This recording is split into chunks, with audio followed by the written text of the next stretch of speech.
तो खबर पश्चिम बंगाल के मालदा से है, जहां बीजेपी एमएलए 2026 के विधानसभा चुनाव में गजौला में बदलाव चाहते हैं। सोमवार को बीजेपी ने एक मीटिंग की और ऐसे नारे लगाए और गुस्सा निकाला। कार्यकर्ता और समर्थक वहां मौजूद थे। उनका राज्य और जिला नेतृत्व को संदेश है कि अगर मौजूदा स्थानीय बीजेपी एमएलए को टिकट दिया जाता है तो बदले में एक स्वतंत्र उम्मीदवार दिया जाएगा।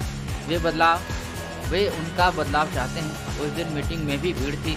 गांव से कई कार्यकर्ता और समर्थक आए थे। जैसे ही यह खबर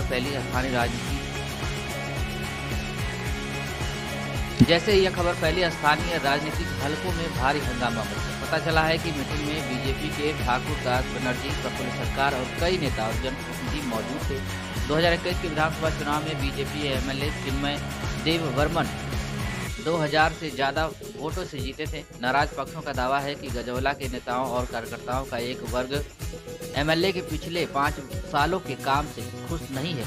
नॉर्थ मालदा बीजेपी संगठन के नेता ठाकुर दास बनर्जी ने कहा कि इस बार हमें गजोल विधानसभा क्षेत्र से नया उम्मीदवार चाहिए। अगर नया उम्मीदवार दिया जाता है तो हम गजोल विधानसभा क्षेत्र से 30,000 से ज्यादा वोटों से जीतेंगे, क्योंकि हमें यह मौजूदा एमएलए चिन्मय देववर्मन नहीं चाहिए, क्योंकि एमएलए को पुराने नेताओं और कार्यकर्ताओं की कोई परवाह नहीं है और किसी प्रोग्राम के लिए बुलाते नहीं हैं। मालदा से रामचंद्र मंडल की खास रिपोर्ट, ईस्ट इंडिया टाइम्स। चिन्मय देववर्मन नाम बोलेই বলছি। বিভিন্ন স্বজন পোষণ দুর্নীতির সঙ্গে যুক্ত। দিনের বেলা বিজেপি, রাত্রেবেলা টিএমসি। ওর এই বিধায়ক কালে কোথাও দেখলাম না তার উন্নয়নমূলক কোনো কাজ, কোথাও সব জায়গায় তোলাবাজি। প্রার্থী পঞ্চায়েতে প্রার্থী ঠিক করতে গেলে মানে একটা সেটিং তত্ত্ব কাজ করে, সেট করে টাকা পয়সা নিয়ে। এই তার আচরণের জন্য সাধারণ যারা কর্মী, 80% কর্মী তার বিপক্ষে চলে গেছে আছে গাজলে। এই কারণে আমরা চাইছি এই পথ এখান থেকে ওকে হটাতে হবে। নতুন কোনো মুখ আসলে, যে আমরা পার্টির বিরুদ্ধে নই, পার্টি যাকে এখানে চয়েস করে দিবে তাকে আমরা জিতে দেখাবো। আর আমরা এটাই দাবি করছি। আর এই মিডিয়ার মাধ্যমে এই বার্তা জেলা স্তর এবং রাজ্য স্তরে পৌঁছে দিতে চাইছি। আর না হলে আমরা তার বিকল্প হিসেবে তাকেই যদি প্রার্থী দল যদি দেয় চয়েস করে, তাহলে আমরা নির্দল প্রার্থী দাঁড় করে তার নিব। আমার নাম প্রফুল্ল চন্দ্র সরকার। আমি বর্তমানে কোনো পদে নাই।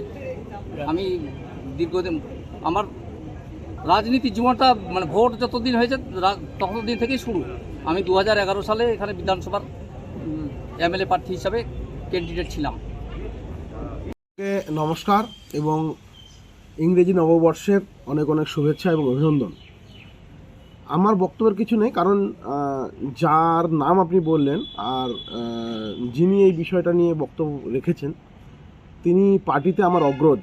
তিনি দীর্ঘদিন ধরে ভারতীয় জনতা পার্টি করেন এবং তিনি 2011 সালে সম্ভবত ভারতীয় জনতা পার্টির গাজল বিধানসভার তিনি ক্যান্ডিডেটও ছিলেন। তো ওনার মনের বাসনা বা মনের ইচ্ছা তো আমি করতে পারবো না, দূর করতে বা পূরণ করতে পারবো না। কিন্তু হয়তো ওনার মনে হচ্ছে 2026 সালের নির্বাচনে দল পরিবর্তন করবে এবং পরিবর্তন করলে হয়তো উনি টিকিট নিতে চান। সেক্ষেত্রে হয়তো উনি এটা ভাবনা চিন্তা রাখছেন এবং আমার বিরুদ্ধে কিছু বলে আমাকে দল যেন টিকিট না দেয় তার ব্যবস্থা করছেন। আমার কোনো আপত্তি নেই, কারণ দিনের বেলা বিজেপি, রাত্রেবেলা টিএমসি, সেটা যদি আমি করতাম বা আমি যদি তাই করি তাহলে আরও ভালো দলের পক্ষে, কারণ তাহলে বিজেপির লোকও ভোট দিবে, তৃণমূলের লোকও ভোট দিবে, আমাকে অসুবিধার কোনো ব্যাপার নেই। ততএব বিজেপি বা সর্বভারতীয় একটা দল সে কখনোই চাইবে না যে তার একটা বিধানসভা সিট আর হাতছাড়া হোক। তাই জন্য দল যা সিদ্ধান্ত নেবে, যা করবে তাতে আমার আমি মাথা পেতে নিব, কোনো অসুবিধা নেই।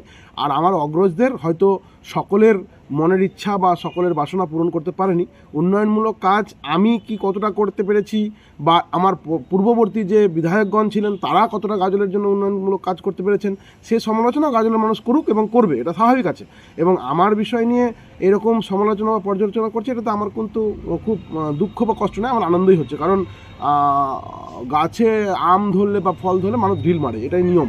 অতএব আমার মনে হয় কোনো কাজে কোথাও ওনারা অসন্তুষ্ট হয়েছেন, যার জন্য হয়তো তাদের মনের মধ্যে এরকম প্রশ্ন এসছে। আমি আগামী দিনে ওনাদের সঙ্গে বসবো এবং ওনাদের কাছে যা পরামর্শ থাকবে সেটা নিয়ে আগামী দিনে পার্টির কাজ, ভারতীয় জনতা পার্টির কাজ করে এগিয়ে যাব, এই আমার লক্ষ্য এবং উদ্দেশ্য। যে দলটার কথা আপনি বলছেন, আপনারা বলছেন, সংবাদ মাধ্যমে জানতে পারছি বিজেপি নামক যে দলটা, সেই দল সম্পর্কে আমাদের বলার কোনো জায়গা নেই, আমরা বলতে চাইছি না। এই জন্যই কে দিনের বেলা করে কে রাতের বেলা করে সেটা বড় কথা নয়। আমাদের পশ্চিমবঙ্গের মাননীয় মুখ্যমন্ত্রী মমতা ব্যানার্জি যেভাবে সারা পশ্চিমবঙ্গ ব্যাপী উন্নয়নের মহা কর্মযজ্ঞ শুরু করেছে এবং করতে চলেছেন, আগামী দিনে করবেন, বিগত দিন করে আসেন, তাতে যেই দলটা সম্বন্ধে বলা হচ্ছে ওরা তো জাতপাতের রাজনীতি করেন। হ্যাঁ, তো ওনাদের জাতপাত নিয়ে রাজনীতি, ধর্ম নিয়ে রাজনীতি। আমার দিদির যারা সৈনিক আছে, আমরা কর্মে বিশ্বাসী, আমরা উন্নয়নে বিশ্বাসী। গাজলে কী করেছেন সেটা উনি ভালো করে বলতে পারবেন। আর আজকে যেটা বলছেন জনসভা না কোনো মিটিং, আর মানুষের যখন শেষ হয়ে যায় না, তো বিজেপির শেষটা গাজলে শুরু হয়েছে। আগামী দিনে 2026 সালে দিদির উন্নয়নের মহাকর্মকাণ্ডে যোগ দিয়ে সাধারণ মানুষ, কোনো দল নয়, সাধারণ মানুষ এখানে তৃণমূল নামক যে আমাদের প্রার্থী যিনি হবেন তাকে বিপুল পরিমাণে জয়ী করে আগামী দিনে আমরা দিদির হাতে তুলে দেবো, এটুকু আমরা নিশ্চিত। এবং এটুকু আমি আরও বলতে পারি যে দলটার কথা আপনারা বলছেন, সেই দলের কোনো অস্তিত্ব গাজলে নেই, এটা হয়তো অন্তর্দ্বন্দ্বের প্রকাশ। আর আমি পঞ্চায়েত সমিতির সভাপতি হিসাবে বলবো যে এটা এখন টেলার শুরু হয়েছে, আমরা জানালাটা খুলেছি, আগামী দিনে দরজাটা খুলে দিলে পুরো বিজেপি দলটাই গাজল থেকে উঠে যাবে, এটুকু নিশ্চিত।